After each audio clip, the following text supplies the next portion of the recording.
Puji Tuhan saudara sekalian, kita semuanya dalam keadaan sehat, masih memiliki kesempatan untuk belajar firman Tuhan, menyampaikan firman Tuhan. Ini adalah sesuatu berkat. Ya, mari kita sama-sama berdoa. Terima kasih Tuhan Yesus atas pagi hari ini yang begitu luar biasa. Tuhan urapi hamba Engkau yang akan menyampaikan firman Engkau, supaya firman Engkau bisa menjadi kekuatan di dalam kehidupan kami. Dalam nama Engkau Tuhan Yesus, kami telah berdoa. Amin. Saudara sekalian, di Kisah Rasul 17 ayat 11, orang-orang Yahudi di kota itu lebih baik hatinya daripada orang-orang Yahudi di Tesalonika, karena mereka menerima firman itu dengan segala kelelahan hati, dan setiap hari mereka menyelidiki kitab suci untuk mengetahui apakah semuanya itu benar demikian. Wow. Saudara sekalian, Alkitab mempunyai kuasa dan pengaruh dalam hidup umat manusia. Saat kita tidak melakukan, mempertanyakan, memperdebatkan, tetapi menerima isinya dengan segala kelelaan hati dan setiap hari menyelidikinya.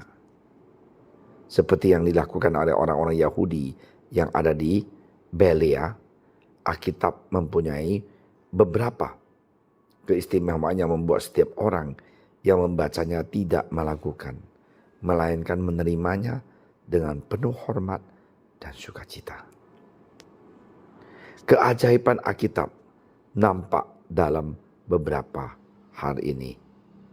Pertama, Alkitab mencerdaskan orang yang membacanya. Nah, jika kita dengan tekun membaca Alkitab, kita akan lebih cerdas dari orang-orang tua yang berpengalaman. Di Mazmur 119 ayat 100. Alkitab penuh dengan penjelasan perihal Allah kita, alam semesta dan rencana Allah yang kekal, perihal manusia dalam hidupnya sekarang dan dalam kekekalan. Alkitab menambah ilmu dan kepintaran orang yang membacanya. Kedua, Alkitab menjawab kebutuhan manusia. Alkitab menjawab masalah makan, minum, dan pakaian. Di Yesaya 33 ayat 16. Alkitab menjawab masalah rezeki, masalah kesehatan, masalah pemeliharaan dan pelindungan di Mazmur 91 pasal 91 ayat 1. Masalah umur panjang, Mazmur 91:16. Masalah jodoh dan perkawinan, Kejadian 2 ayat 18. Masalah kematian, Mazmur 116 ayat 15. Masalah sukacita, masalah kesepian, masalah hikmat, masalah takut dan khawatir, masalah dosa, masalah ibadah, masalah keselamatan dan hidup kekal. Semuanya ini ada di Alkitab. Alkitab memiliki daya tarik yang luar biasa. Yang ketiga ini. Kenapa Alkitab memiliki daya tarik? Iya kan? Karena digemari semua kelompok usia. Cerita Alkitab sangat digemari anak-anak. Digemari kaum muda. Karena berisikan petunjuk hidup sukses. Digemari orang dewasa. Karena memecahkan masalah dan rahasianya kehidupan. Dan digemari orang lanjut usia karena isinya menghibur dan memuaskan hati. Di Yoel 2 ayat 28, Yesaya 46 ayat 4. Digemari segala bangsa karena telah diterjemahkan lebih dari 1000 bahasa. Digemari karena isi Alkitab memberikan ilham dan inspirasi bagi penyair, pengarang, komponis, dan seniman. Jadi Alkitab ini luar biasa. Yang keempat, Alkitab memiliki ketepatan ilmiah.